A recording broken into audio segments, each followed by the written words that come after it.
ফুল দেখতে কত সুন্দর, ফুলের থেকে ফল হয়, সে ফল হওয়ার জন্য ফুলের পুংকেশর আর স্ত্রী কেশরের মিলন ঘটতে হয়। তো ফুল তো আর চলতে পারে না, এই মিলনটা কেমনে হবে?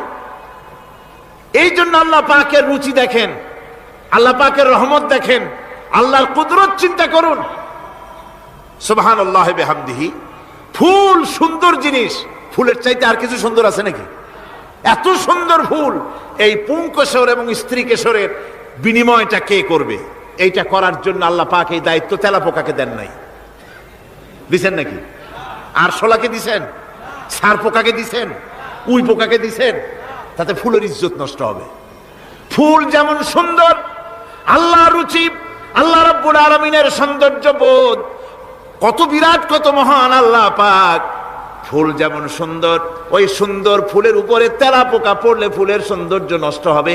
এই জন্য আল্লাহ পাক ফুল যেমন সুন্দর, ওই পুংকেশর আর স্ত্রী কেশরের মিলন ঘটাবার জন্য রব্বুল আলামিন সুন্দর প্রজাপতির ব্যবস্থা করেছেন।